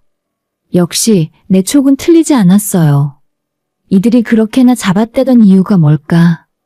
돈은 받아놓고 책임은 회피하고 이제는 그 은혜를 모른 척하려는 걸까? 진실을 알게 되니 조금씩 분노가 차올랐습니다. 도와달라고 고개 숙이며 빌 땐 언제고 이제 와서 은혜를 잊은 채 며느리를 못된 애로 몰아가다니. 이 모든 걸 보고 들으면서도 저는 조용히 기다렸어요. 확실한 증거가 있었고 이제 곧 그들에게 진짜 책임을 물을 시간이 다가오고 있었으니까요. 집으로 돌아온 저는 남편에게 당당히 증거를 내밀었습니다. 이게 당신이 말한 그 힘들다는 회사야? 이 계약서들 당신이 성사시킨 거래들이잖아. 회사가 잘 돌아가고 있는데 왜 아직도 아빠 돈은 갚지 않고 있는 건데? 남편은 저를 보며 차가운 눈빛을 보냈습니다. 그러더니 예상치 못한 반응이 튀어나왔죠. 당신, 우리 허락도 없이 회사 와서 몰래 서류 찍고 그게 정상이야? 그건 범죄야. 당신 지금 나를 못 믿겠다는 거야? 소름 끼친다. 이런 식으로 행동하는 사람하고 앞으로 어떻게 같이 살아? 그 순간 아찔했습니다. 잘못은 그들이 했는데 되레 저를 범죄자 취급하고 있었습니다. 저는 더 이상 참을 수 없었어요. 다 필요 없어. 당장 아빠 돈부터 갚아. 갚을 능력이 되면서도 안 갚는 건 용서 못해. 당신 입으로 약속했잖아. 책임지겠다고. 그러자 남편은 또다시 회사를 핑계댔습니다. 회사를 더 키워야 하니까 돈이 필요해. 안 갚는 게 아니라니까? 일단 기다려. 그리고 다시는 회사 근처에도 얼씬거리지 마. 또 한 번 이렇게 하면 그땐 나도 경찰에 신고할 거야. 그 말에서 이제는 더 이상 그를 믿을 이유가 없다는 걸 확실히 느꼈습니다. 한때는 울며 무릎 꿇던 사람, 절대 은혜 잊지 않겠다고 말하던 사람이 맞나 싶었죠. 그런데 이들은 여기서 멈추지 않았습니다. 오히려 저를 쫓아내기 위해서 더 나아갔습니다. 어느 날 시어머니가 이혼 서류를 들고 와서 제게 말했습니다. 이제 순순히 도장 찍고 나가. 너희 결혼한 지 꽤 됐는데 소식 없는 거 보면 아이 못 가지는 거 아니야? 더 늦기 전에 이혼해. 우리 아들 새며느리 드릴 거야. 순간 눈앞이 캄캄했습니다. 제가 왜 이혼해야 하죠? 아이가 없다는 이유 하나로요? 그러자 시어머니는 매정하게 말했습니다. 우리 집 귀한 데를 끊을 순 없어. 그냥 너 혼자 떠안고 가는 게 마음 편하잖니? 게다가 저번에 회사에 마음대로 들어와서 들쑤신 일도 있고 사실 우리는 너한테 실망했어. 실망. 그 말은 제가 해야 할 말이었습니다. 실망이요? 그건 제가 해야 할 말이죠. 제 부모님이 도와주지 않았다면 지금 이 회사도 이 자리도 없었을 텐데 그 은혜도 모르고 저를 쫓아내겠다고요? 하지만 시어머니는 오히려 저를 몰아세웠습니다. 야, 그깟 돈 좀 몇 푼 빌려줬다고 뭐라도 된 줄 알아? 어차피 이 자리까지 내 힘으로 온 거야. 네 부모 도움 없이도 충분히 이겨낼 수 있었어. 그 말에 더 이상은 말이 나오지 않았습니다. 고개를 저으며 생각을 거듭했죠. 고마움도 미안함도 모르는 사람들. 진짜 염치라고는 없는 인간들이구나. 이쯤 되니 알겠더라고요. 돈을 갚고 싶지 않아서 그 책임을 회피하기 위해 저를 아이 못 낳는 여자로 몰아서 이 집에서 쫓아내려는 것이었습니다. 하지만 저는 아이 문제로 병원까지 다녀온 상태였어요. 이상은 없었죠. 다만 남편과 제가 나이가 있다 보니 확률이 낮을 뿐이었습니다. 그런데도 시어머니는 저에게 전적인 책임을 지우려 하더라고요. 이젠 우리 아들도 너한테 마음 없다. 그냥 좋게 정리하자. 더 이상 추하게 엮이지 말고. 그 말에 제 속은 새까맣게 타들어갔습니다. 이들이 끝내 책임을 떠넘기려는 게 보였고 무엇보다 제 아버지의 돈을 조금도 갚지 않겠다는 그 비열한 속내가 뚜렷이 느껴졌어요. 결국 저는 마음을 굳혔습니다. 이 집안을, 이 사람들을 버리기로요. 내가 마주한 건 사람이 아니었습니다. 은혜를 원수로 갚고 책임을 거짓말로 덮고 끝내는 사람 하나를 짓밟아 내쫓으려는 사람들. 마음 준 것도 믿음도 다 후회됐지만 그래도 하나는 확실했습니다.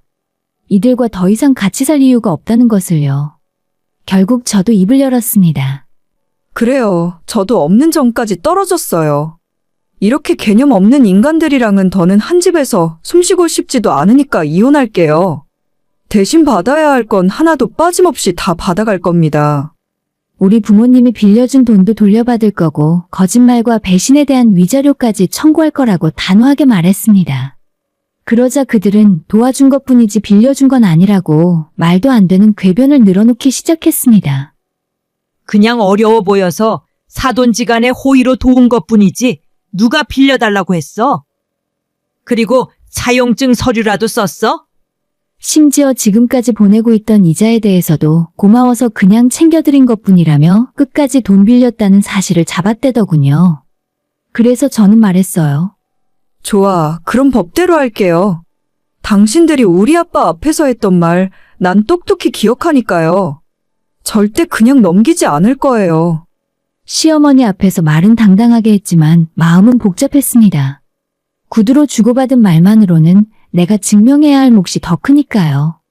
불안하고 막막했지만 짐을 챙겨 친정으로 돌아왔습니다. 그리고 오랜만에 마주한 부모님의 얼굴 앞에서 참았던 눈물이 터지고 말았어요. 정말 너무 죄송했습니다. 애초에 저를 믿고 도와주신 분들인데 배신에 가까운 소식을 안겨드린 제 자신이 부끄러웠습니다. 그런데 그때 아빠가 조용히 제 손에 볼펜을 하나 쥐어주셨어요.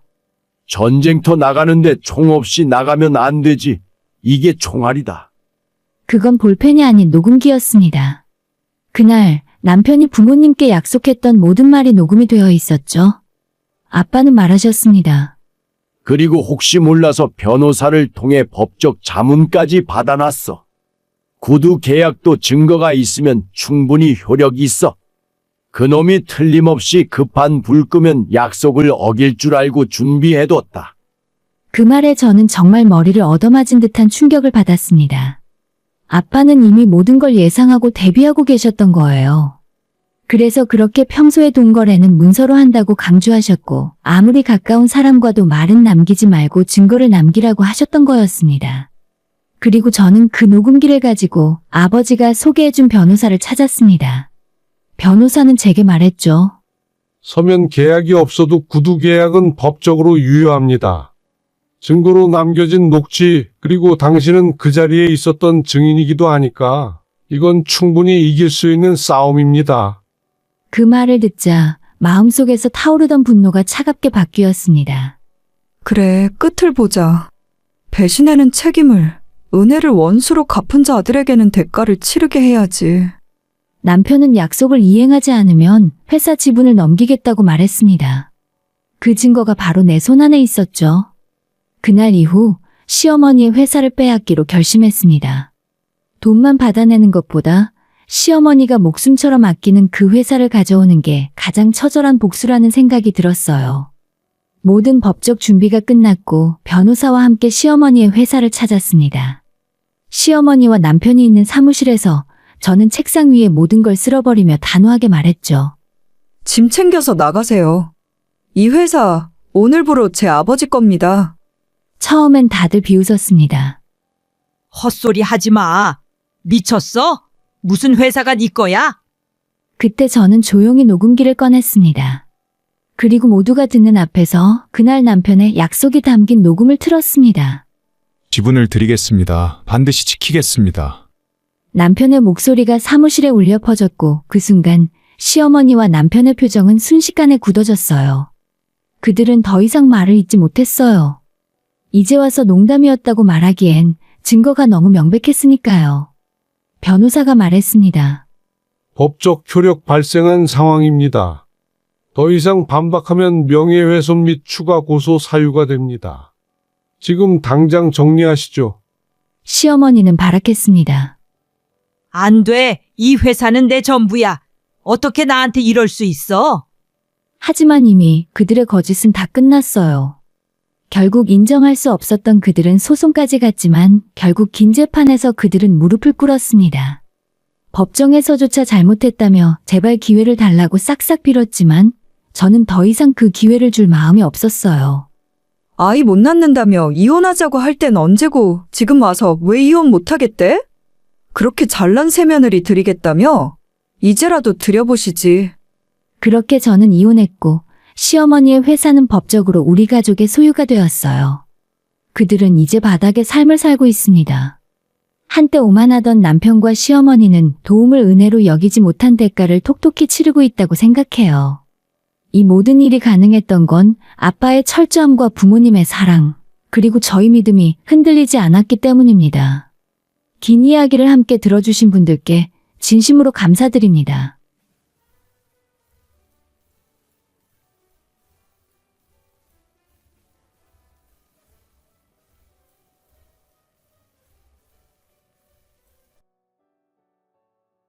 저는 어린 나이에 부모님을 모두 여의고 그 후로 여동생과 단둘이 살고 있는 30대 후반의 여자입니다. 아버지는 제가 초등학교 2학년 때 갑작스럽게 돌아가셨어요. 그날의 기억은 아직도 선명합니다. 엄마가 눈물을 흘리며 저와 동생을 꼭 안아주시던 모습, 그리고 조용히 말씀하시던 목소리가 귓가에 맴돕니다. 이제 우리 셋이서 힘내서 살아야 해. 아버지가 돌아가신 후에 엄마는 온몸으로 우리 자매를 지켜내셨습니다. 새벽 5시부터 밤 8시까지 동네 빵 공장에서 일하시며 작은 손으로 반죽을 치시고 빵을 굽는 일을 하셨어요. 집에 돌아오시면 늘 밀가루 냄새와 함께 따뜻한 미소를 지어주셨지만 제 눈에는 엄마의 깊은 피로가 고스란히 보였습니다. 그 시절 저는 또래 친구들과는 다른 삶을 살았어요. 아이들이 방과 후에 문구점 앞에서 떡볶이를 사 먹고 웃으며 놀 때 저는 집으로 달려가 동생을 돌봐야 했습니다. 동생은 저보다 3살 어렸는데 엄마가 일하시는 동안 제가 엄마 역할을 해야 했거든요. 언니, 배고파. 동생이 이렇게 말할 때면 저는 서둘러서 라면을 끓이거나 밥을 차려주곤 했어요. 때로는 동생이 밤에 무서워서 엄마를 찾으며 올 때면 엄마 대신 제가 동생을 안아주며 자장가를 불러주기도 했습니다. 그렇게 저는 자연스럽게 나이에 비해 일찌감치 철이 들었고 어린 나이에 이미 가족의 든든한 기둥이 되어 있었어요. 엄마는 아무리 힘드셔도 저희 앞에서는 항상 밝은 모습을 보여주려 하셨습니다. 특히 제가 어려운 표정을 지을 때면 엄마는 제 어깨를 툭툭 두드리며 말씀하시곤 했어요. 우리 큰딸, 웃으면 좋은 일이 생긴다. 힘들어도 웃자.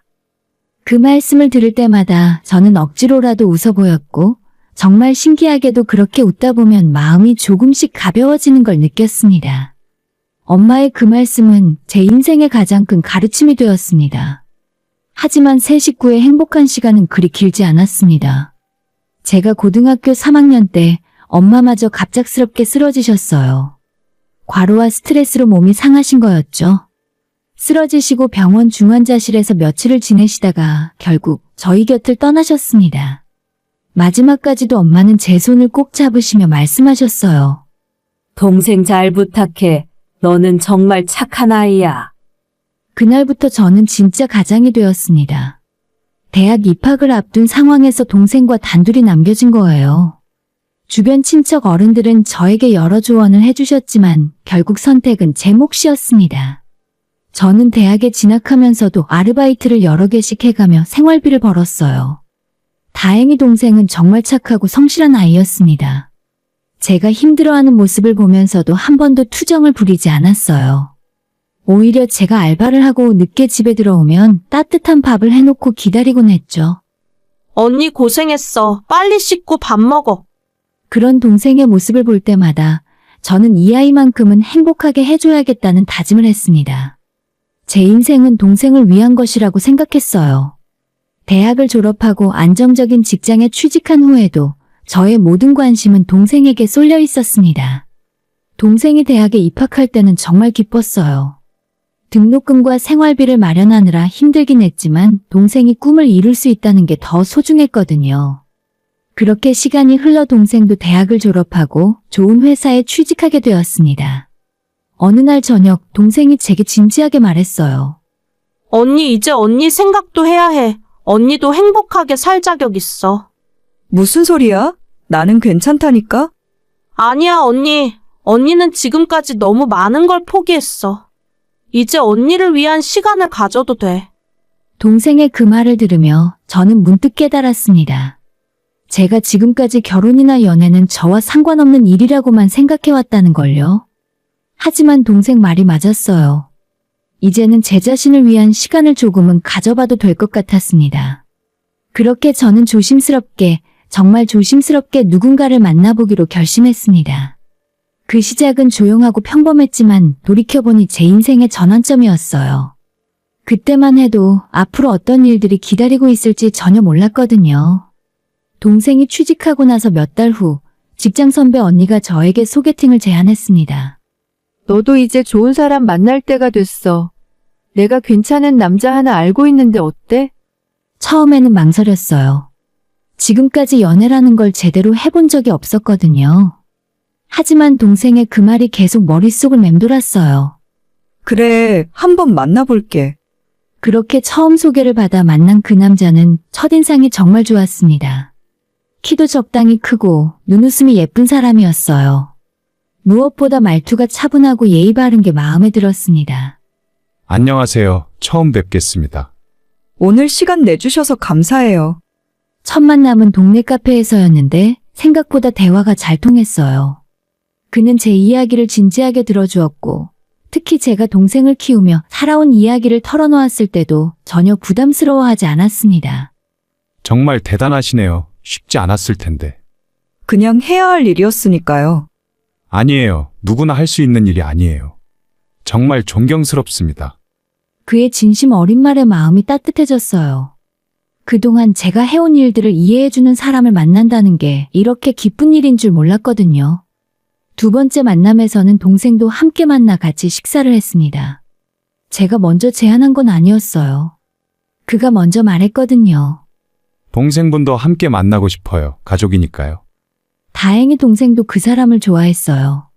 식사 자리에서 그는 동생에게도 관심을 보였고 동생의 직장 이야기도 진지하게 들어주었습니다.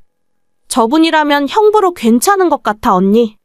집에 돌아온 후에 동생이 귀띔해준 말이었어요. 그 말을 들으니 더욱 마음이 놓였습니다. 그렇게 6개월 정도 만나면서 우리는 자연스럽게 결혼 이야기를 하게 되었어요. 그는 저에게 프로포즈를 했고 저도 기꺼이 받아들였습니다.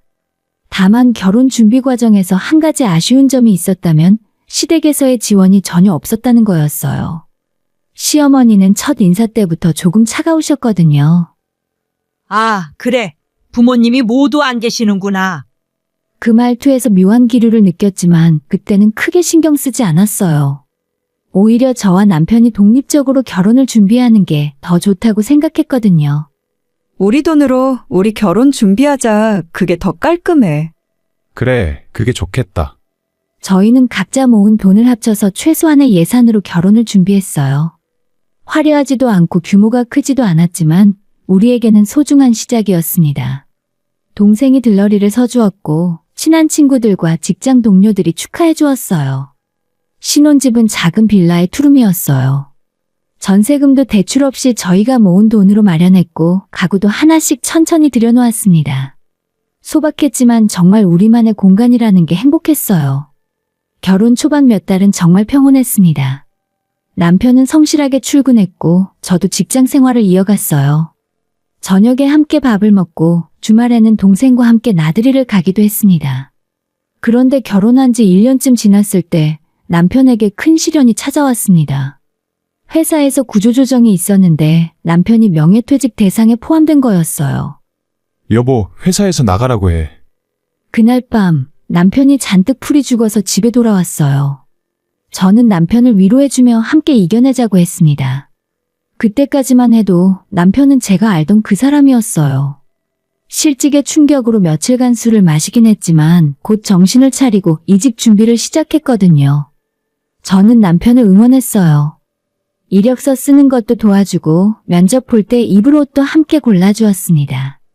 다행히 3개월 만에 새로운 직장을 구할 수 있었어요. 여보, 합격했어. 다음 주부터 출근이야. 정말? 축하해. 난 당신 믿고 있었어. 새 직장에서의 연봉도 이전보다 조금 더 좋았어요. 그래서 저희는 조금 더 좋은 곳으로 이사하기로 했습니다. 빌라에서 아파트로 옮겨간 거죠. 새 아파트에서의 생활은 더욱 만족스러웠어요. 동생도 예전보다 더 자주 놀러왔고 우리 세 사람은 정말 한 가족처럼 지냈습니다. 저는 이대로만 시간이 흘러가기를 간절히 바랐어요. 안정된 삶, 소박한 행복 그리고 따뜻한 가정. 제가 어릴 때부터 꿈꿔왔던 모든 것들이 현실이 되는 것 같았거든요. 하지만 그 행복한 시간들이 사실은 폭풍전야의 고요함이었다는 걸 그때는 전혀 몰랐습니다. 남편의 진짜 모습은 아직 드러나지 않았고 앞으로 제가 겪게 될 시련들도 상상할 수 없었어요. 그저 이 평범한 행복이 영원히 계속될 거라고 믿고 있었을 뿐이었습니다. 결혼한 지 2년이 지나면서 남편의 모습이 조금씩 달라지기 시작했습니다. 처음에는 작은 변화들이었어요. 너무 작은 부분이라 제가 예민하게 받아들이는 건 아닌가 하고 스스로를 의심할 정도였죠. 가장 먼저 눈에 띈 건 동생에 대한 태도 변화였어요. 연애할 때는 동생을 친동생처럼 챙기던 사람이 결혼 후에는 점점 무관심해지더라고요. 동생 생일이 다가왔을 때였습니다. 저는 미리 남편에게 말해뒀어요. 다음 주가 내 동생 생일인데 함께 축하해 줄까? 아, 그래? 근데 나는 회사 워크숍이 있어서 참석 못할 것 같은데. 회식? 나한테 그런 이야기 없었잖아. 언제부터 잡혀있던 일이야? 그냥 갑자기 생긴 거야. 그런데 며칠 후에 알고 보니 워크숍이 아니라 친구들과의 술자리 모임이었어요. 제 동생의 생일보다 친구들과의 만남이 더 중요했던 거죠. 결국 저 혼자 동생과 생일을 보냈습니다. 꽤나 형부를 잘 따르던 동생은 아무 말 안 했지만 저는 마음이 무거웠어요. 언니 괜찮아. 형부도 바쁘실 텐데. 미안해. 다음엔 꼭 함께 하자. 하지만 정작 시댁 가족들 일에는 남편의 태도가 완전히 달랐어요. 시어머니 생신 때는 미리 며칠 전부터 준비하자고 하더라고요.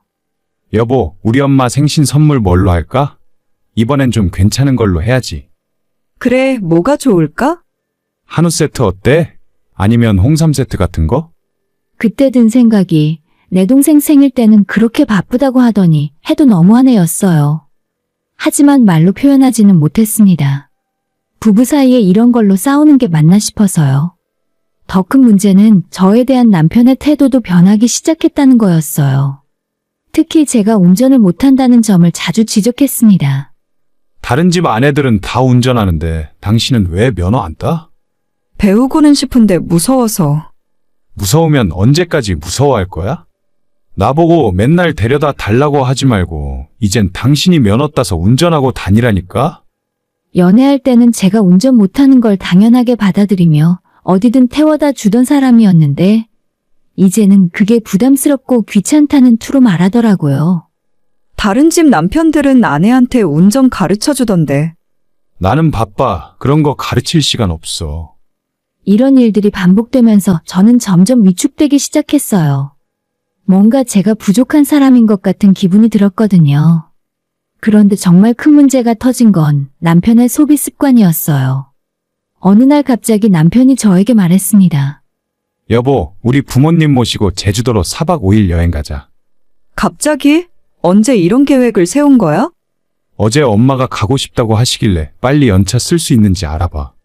그런 중요한 일을 왜 나랑 상의하지 않고 먼저 정하는 거야? 상의? 뭔 소리를 하는 건지. 가족끼리 여행 가는 게 뭐가 문제야? 문제는 여행 계획을 세우는 과정에서 제 의견이 전혀 반영되지 않았다는 거였어요. 일정도 숙소도 모든 걸 남편이 혼자 정해놨더라고요. 더 큰 충격은 며칠 후에 받았습니다. 카드 명세서를 확인하다가 여행 경비가 시부모님들 것까지 모두 결제되어 있는 걸 발견한 거예요. 여보, 이게 뭐야? 여행 경비를 벌써 다 결제했어? 미리 해놔야지. 그런데 금액이 너무 많지 않아? 좋은 데서 묵어야지. 부모님 모시고 가는 건데. 항공료, 숙박비, 렌터카까지 합해서 300만 원이 넘는 금액이었어요. 저희 한 달 생활비보다 많은 돈이었죠. 이렇게 큰 돈을 왜 나한테 한마디 상의도 없이 쓰는 거야? 아, 진짜 잔소리 그만해. 가족끼리 여행 가는 게 그렇게 큰일이야. 그때부터 남편의 소비 패턴이 점점 무계획적으로 변했어요. 자신이 원하는 건 무조건 사고 돈 걱정은 나중에 하는 식이었죠. 어느 날은 갑자기 비싼 골프채 세트를 사와서는 저에게 말했어요. 회사 사람들이랑 골프 치러 가야 해서 샀어. 골프채가 이렇게 비싸? 기왕 하는 거 좋은 걸로 해야지. 그런데 싼 거 들고 가면 창피해. 하지만 정작 제가 동생과 함께 외식이라도 하자고 하면 인상을 찌푸렸어요. 또 나가서 먹어? 그냥 집에서 해 먹으면 안 돼? 가끔 나가서 먹는 것도 좋잖아. 외식비가 한두 푼이야? 돈이 아까우니까 그러는 거야. 자신의 골프 용품에는 수십 수백만 원을 쓰면서 제가 동생과 5만 원짜리 식사를 하는 건 너무나도 아까워하더라고요. 이런 일들이 쌓이면서 저는 점점 답답함을 느꼈어요. 특히 시댁과 친정을 대하는 남편의 이중적인 태도를 보면서 깊은 허탈감이 들었습니다. 시어머니가 몸이 아프다고 하면 즉시 병원비를 보내드리면서 제가 동생 병원비를 보태줄 때는 못마땅해 했거든요. 동생도 이제 직장 다니는데 왜 당신이 병원비까지 대줘? 가족이니까 그렇지. 가족이면 우리 엄마도 가족이잖아. 그 말을 들으며 저는 깨달았어요. 남편에게 가족의 기준은 자신의 혈육에게만 적용되는 거라는 걸요. 부부라는 게 함께 살아가는 것이라고 믿었던 제 생각이 너무 순진했나 봅니다. 우리는 같은 집에 살면서도 서로 다른 세상에 살고 있었어요. 밤에 혼자 누워서 생각해보면 이 결혼이 과연 어디로 흘러가고 있는 건지 불안했습니다. 연애할 때 보여준 그 따뜻하고 배려 깊던 모습들이 모두 가면이었던 걸까요? 아직은 큰 싸움까지 벌어지지 않았지만 이 작은 균열들이 점점 커져가고 있다는 걸 저는 느끼고 있었어요. 그리고 그 균열의 끝이 어디일지 그때는 상상도 할 수 없었습니다. 결혼 3년 차에 접어들면서 저는 동생의 결혼 준비를 시작했습니다. 동생이 좋은 사람을 만나 결혼하겠다고 했을 때 저는 정말 기뻤어요. 드디어 동생도 행복을 찾는구나 싶었거든요. 언니, 나 그 사람이랑 결혼해도 될까? 당연히 해야지. 그런 좋은 사람 놓치면 다신 못 만나. 근데 결혼 준비하려면 돈이 많이 들 텐데. 걱정 마. 엄마가 남겨주신 돈이 있잖아. 엄마가 돌아가시기 전에 저희 자매를 위해 모아두신 돈이 있었어요. 결혼할 때 쓰라고 하신 돈이었죠. 제가 결혼할 때는 워낙 소박하게 했기 때문에 거의 쓰지 않았고 그 돈은 제 통장에 그대로 보관하고 있었습니다. 동생 결혼 준비가 한창일 때였어요. 어느 날 ATM에서 돈을 인출하려는데 잔액이 이상했습니다. 이게 뭐지? 분명 8천만 원 정도 있어야 할 돈이 4천만 원밖에 없었어요. 처음에는 제가 잘못 본 건가 싶어서 다시 확인해 봤는데 정말로 4천만 원이 사라져 있었습니다. 급하게 은행에 가서 거래 내역을 뽑아봤어요. 그런데 제가 모르는 인출 기록들이 여러 번 찍혀 있더라고요. 이게 무슨 일이죠? 제가 인출한 게 아닌데. 고객님, 현금카드로 며칠에 걸쳐서 여러 번 인출된 기록이네요. 혹시 카드를 다른 분이 사용하신 적이 있으신가요? 그때 번개처럼 스쳐 지나간 생각이 있었어요. 남편이 가끔 제 지갑에서 카드를 꺼내가는 걸 본 적이 있었거든요. 그때는 별 생각 없이 빌려줬는데 설마 제 비밀번호까지 알고 있을 줄은 몰랐어요. 당장 집에 돌아가서 남편을 추궁했습니다. 여보, 내 통장에서 돈 뺀 거 맞지? 응? 뭘 말하는 거야? 거짓말하지 마. 은행에서 확인까지 다 했어. 카드로 여러 번 인출한 기록이 다 남아있다니까? 남편의 표정이 순간 굳어졌어요. 그리고는 이상하게 당당한 목소리로 말했습니다. 아, 그거 급한 일이 있어서 좀 썼어. 급한 일? 무슨 일인데 허락도 없이 4천만 원이나 가져가? 부부끼리 네 돈 내 돈이 어딨어? 너무 예민하게 굴지 마. 그건 내 동생 결혼 자금이야. 엄마가 우리한테 남겨주신 돈이라고. 그때 남편이 한 말을 지금도 잊을 수 없어요. 동생 결혼 자금? 마침 잘 됐네. 내 동생도 곧 결혼하는데 사실 그 돈으로 동생 필요한 것 좀 사주려고 했어. 뭐? 지금 뭐라고 한 거야? 순간 머리가 하얘졌어요. 제 동생 결혼 자금을 절반이나 가져가서 시누이 결혼 자금으로 써버렸다는 얘기였거든요.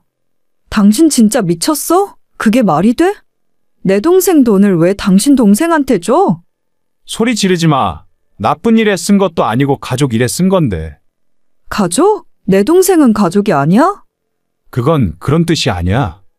그럼 무슨 뜻인데? 당신한테는 당신 가족만 가족인 거야?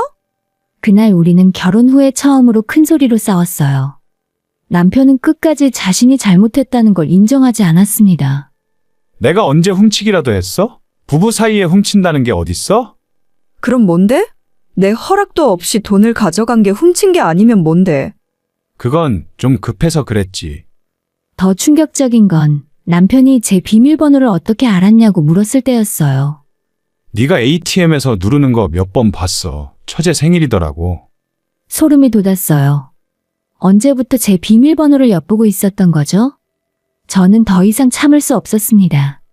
그래서 가장 믿을 만한 이모부에게 도움을 요청했어요. 이모부는 변호사셨거든요. 이모부, 남편이 제 허락 없이 제 통장에서 돈을 빼갔어요. 이거 법적으로 문제가 되지 않을까요? 뭐, 얼마나 가져갔는데? 4천만 원이요.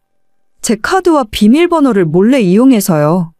이모부는 심각한 표정을 지으셨어요. 그건 절도야.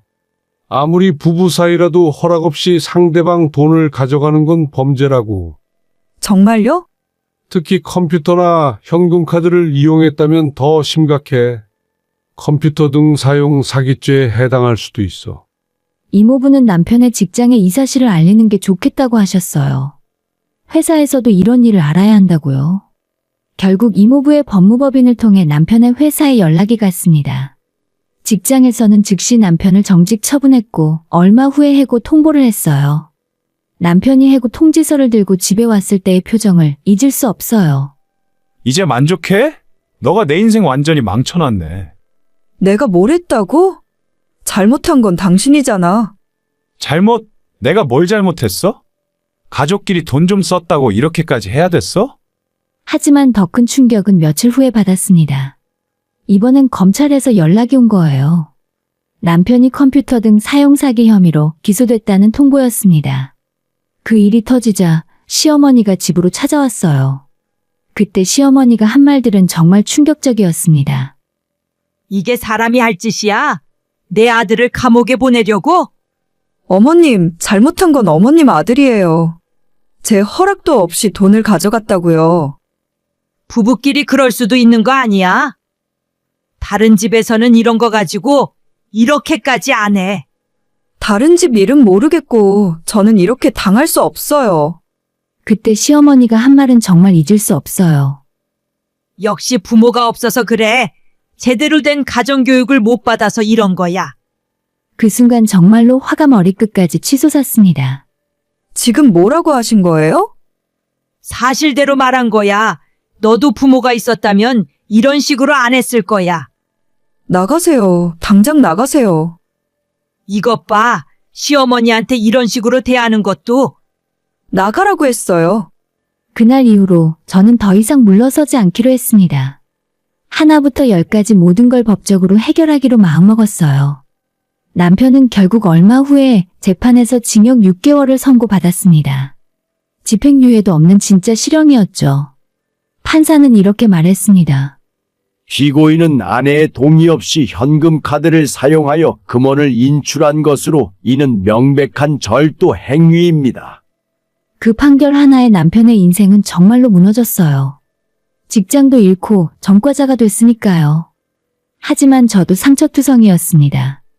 믿었던 남편에게 배신당한 상처, 시어머니에게 들은 모욕적인 말들, 그리고 결혼이라는 꿈이 완전히 산산조각난 현실이 남아있었죠.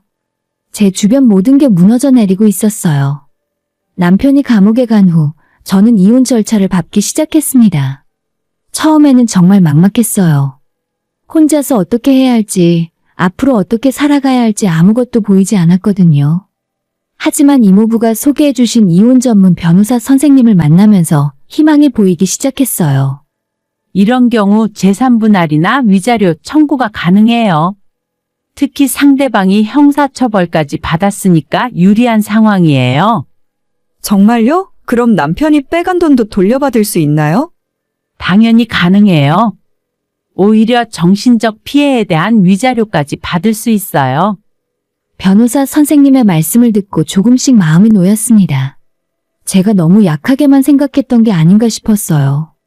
하지만 이혼 조정 과정은 그리 쉽지 않았습니다. 6개월의 시간이 지나고 남편은 감옥에서 나와서도 끝까지 자신의 잘못을 인정하지 않았어요. 나는 그저 우리 가족을 위해서 한 일인데 왜 이렇게까지 하는 거야? 가족? 내 동생 결혼 자금을 당신 동생 주려고 한 게 가족을 위한 일이라는 소리야? 그거야 어쨌든 나쁜 마음으로 한 건 아니잖아. 조정 과정에서도 남편은 계속 변명만 했어요. 하지만 이미 형사처벌까지 받은 상황에서 변명은 통하지 않았습니다. 결국 이혼이 성사됐고 남편이 가져간 4천만 원도 모두 돌려받았어요. 거기에 정신적 피해에 대한 위자료 500만 원까지 추가로 받을 수 있었습니다. 언니 정말 다행이야. 돈도 다 돌려받고.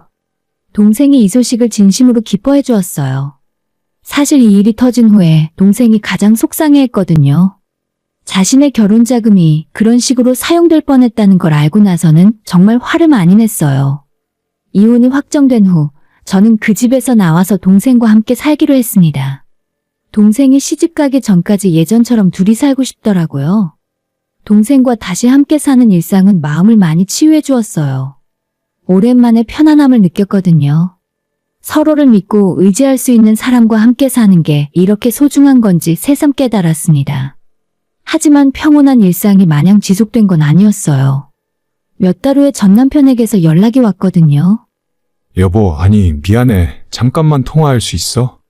목소리부터 초라해 보였어요. 왜 전화했어? 그게 정말 어쩔 수 없어서 전화했어. 나한테 돈 좀 빌려줄 수 있어? 뭐? 많이 달라는 것도 아니야. 100만 원만 이번 달 정말 급해서. 순간 어이가 없었어요. 제 돈을 훔쳐가서 감옥까지 갔던 사람이 출소하자마자 다시 저에게 돈을 빌려달라고 하다니요. 지금 이혼한 사람한테 무슨 말을 하는 거야? 내가 취업이 안 돼서 그래. 전과자라서 어디서도 안 받아줘. 당장 막아야 할 카드빚도 있고 정말 막막해. 그런 건 나랑 상관없는 일이야. 제발 마지막 부탁이야. 100만 원이 안 되면 50만 원만. 목소리가 점점 구걸하는 톤으로 변했어요. 한때는 제게 소리를 지르며 당당했던 사람이 이제는 이렇게 초라한 모습이 된 거죠. 안 돼. 다시는 연락하지 마. 정말 냉정하네. 그래도 한때 부부였는데. 그럼 정말 죽으라는 거야? 그때 정말 화가 치솟았어요. 죽고 사는 건 당신 일이야. 나한테 그런 소리 하지 말라고. 알았어, 알았다고. 이제 연락 안 할게. 하지만 그 후로도 한동안 계속 전화가 왔어요. 처음엔 받지 않았는데 너무 자주 와서 한 번 받았더니 또 돈 이야기더라고요. 진짜 마지막이야. 30만 원만. 그때 저는 단호하게 말했습니다. 다시 한 번 더 연락하면 스토커로 신고할 거야. 뭐? 스토커? 전 남편은 그 말을 듣고 나서야 전화가 끊어졌어요. 그 이후로는 정말 연락이 오지 않았습니다. 동생에게 이 일을 말했더니 동생이 정말 화를 냈습니다. 언니 전화 왜 받아? 그런 전화는 아예 받지도 마. 그래야겠어. 정말 뻔뻔하더라. 당연하지. 자기가 저지른 일인데 왜 언니한테 도움을 요청해? 정말 이해가 안 가. 시간이 지나면서 저는 점점 마음의 평정을 되찾아갔어요. 처음에는 밤에 잠도 잘 못 자고 자꾸 과거 일들이 떠올라서 힘들었거든요. 내가 뭘 잘못했을까? 좀 더 참고 살았어야 했나? 이런 생각들이 계속 맴돌았어요. 하지만 동생이 옆에서 계속 말해줬어요. 언니는 잘못한 게 하나도 없어. 오히려 너무 참았어. 정말 그런 것 같아? 당연하지. 다른 사람이었다면 훨씬 일찍 이혼했을 거야. 그래도 결혼이라는 게. 언니, 결혼은 서로 존중하고 배려하는 거야. 한 사람만 희생하는 게 결혼이 아니라고. 동생의 말이 맞았어요. 저는 너무 오랫동안 희생하는 것만이 사랑이라고 생각해왔던 것 같아요. 하지만 이제는 달라졌습니다. 저를 함부로 대하는 사람들에게는 단호하게 말할 수 있게 됐어요. 무조건 참기만 하는 건 미덕이 아니라는 걸 배웠거든요. 제 인생은 제가 살아야 하는 거였어요. 다른 누군가를 위해서만 존재하는 게 아니라 제 자신을 위해서도 살아야 하는 거였죠. 그렇게 저는 조금씩 천천히 제 삶을 되찾아가고 있었습니다. 전 남편과 이혼한 지 벌써 1년이 지났습니다. 그 사이에 동생은 결혼을 했고 정말 착실하게 살아가고 있어요. 매달 꼬박꼬박 돈을 모으고 자기 개발도 열심히 하고 있습니다. 때로는 제가 더 배울 점이 많을 정도예요. 동생의 이런 모습을 보면서 저도 자극을 많이 받아요. 저 역시 제 자신을 발전시키기 위해 노력하고 있거든요. 그리고 저도 회사에서도 인정받기 시작했어요. 예전에는 가정 문제 때문에 신경 쓸 일이 많아서 업무에 완전히 집중하기 어려웠는데 이제는 온전히 일에만 몰두할 수 있게 됐거든요. 과장님, 이번 프로젝트 정말 잘하셨네요. 감사합니다. 더 열심히 하겠습니다. 앞으로도 이런 식으로 부탁드릴게요. 일에서 인정받는다는 건 정말 기분 좋은 일이더라고요. 제가 가진 능력을 온전히 발휘할 수 있다는 게 이렇게 뿌듯한 줄 몰랐어요. 가끔 동료들과 회식 자리에서 이야기를 나눌 때가 있어요. 언니는 재혼 생각 없어요? 글쎄요, 아직은 생각해 본 적이 없어요. 좋은 사람이 있으면 소개해 드릴까요? 나중에 기회가 되면요. 사실 아직 재혼에 대한 생각은 없어요. 이제 막 제 자신을 찾아가고 있는 단계인데 너무 성급하게 누군가를 만나고 싶지는 않거든요. 하지만 예전과는 마음가짐이 완전히 달라졌어요. 만약 미래에 좋은 사람을 만나게 된다면 저는 절대 예전의 저처럼 살지 않을 거예요. 무조건 희생하고 참기만 하는 게 사랑이 아니라는 걸 이제는 확실히 알거든요. 진짜 사랑은 서로를 존중하고 배려하는 거죠. 그리고 저 자신에 대해서도 새롭게 알게 된 게 많아요. 저는 생각보다 강한 사람이었어요. 어려운 상황에 처했을 때 포기하지 않고 끝까지 싸울 수 있는 사람이었습니다. 무엇보다 제가 가진 가장 큰 자산은 동생과의 끈끈한 유대감이라는 걸 깨달았어요. 혈육이라는 게 이렇게 소중한 건지 새삼 느꼈거든요. 가끔 과거를 돌이켜보면 그 힘들었던 시간들도 의미가 있었다는 생각이 들어요. 그 경험이 없었다면 지금의 제가 있을 수 없었을 테니까요. 사랑과 결혼에서는 실패했지만 그것이 제 인생의 실패는 아니에요. 오히려 그 실패를 통해서 진짜 중요한 게 무엇인지 알게 됐거든요. 가족의 소중함, 나 자신의 가치, 그리고 진정한 사랑이 무엇인지. 이제 저는 더 이상 두렵지 않아요. 앞으로 어떤 일이 일어나든 저는 제 자신을 지킬 수 있다는 확신이 있거든요. 만약 미래에 다시 누군가를 만나게 된다면 저는 예전처럼 저를 잃지 않을 거예요. 사랑한다고 해서 무조건 희생할 필요는 없다는 걸 이제는 알고 있으니까요. 진정한 사랑은 서로를 존중하고 이해하는 거죠. 한 사람만 희생하는 건 사랑이 아니라 의존이에요. 그리고 동생에게도 이런 이야기를 자주 해줘요. 너는 절대 나처럼 살지 마. 네가 행복하지 않은 관계라면 과감하게 정리해. 알았어, 언니. 그리고 결혼했다고 해서 가족을 잊으면 안 돼. 가족은 평생 함께 가는 거니까. 당연하지. 과거는 이제 정말로 끝났어요. 그 아픈 기억들도 배신당했던 상처도 이제는 저를 더 이상 괴롭히지 못해요. 그리고 이 이야기를 들으시는 분들께도 말씀드리고 싶어요. 여러분도 여러분 인생의 주인공이에요. 누군가를 위해서만 살 필요는 없어요. 여러분 자신을 위해서도 살아주세요. 진정한 사랑과 행복은 자신을 잃지 않을 때 찾아온다는 걸 저는 이제 확신합니다.